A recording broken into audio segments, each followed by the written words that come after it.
អូនមានធ្លាប់សបិនឃើញកូនជ្រូកដាក់លុយឬក៏កូនជ្រូកដាក់លុយនឹងត្រូវបានគេខ្វេះយកដែរឬទេ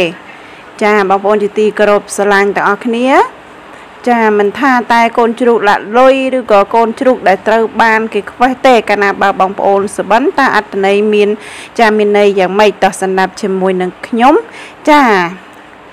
កូនជ្រូកដាក់លុយបង្ហាញខ្លួននៅក្នុងក្តីសុបិនជាប្រផ្នូលល្អពាក់ព័ន្ធទៅនឹងទ្រព្យសម្បត្តិលុយកាក់និងអាជីវកម្មរីកចម្រើនប្រសិនបើម្ចាស់សុបិនជាអ្នកជំនួញទៀតសោតនោះមិនថាចាកូនជ្រូក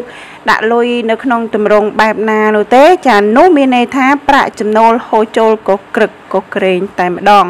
ចំណែកអ្នកធ្វើការក្រោមបង្គាប់គេវិញចានេះជាតម្រុយដែលត្រូវបានដំឡើងឋានៈឬក៏ទទួលបានប្រាក់រង្វាន់ផ្សេងទៅតាមចា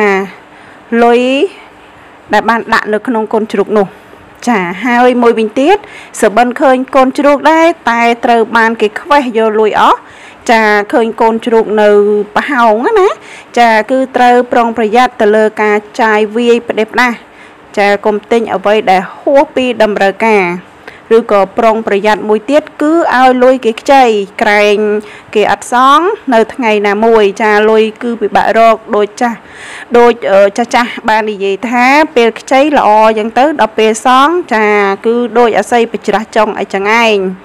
ចានៅពេលដែលសុបិនឃើញកូនជ្រូកដែលត្រូវបានគេខ្វេះណាចា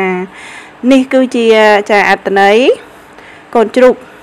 ដែលយើងបានដាក់លុយទាំងល្អផងទាំងអាក្រក់ផងមករួមគ្នាតែម្ដងចាបងប្អូនបើពេញចិត្តជួយ Subscribe ផងណាដើម្បីទទួលបានវីដេអូថ្មី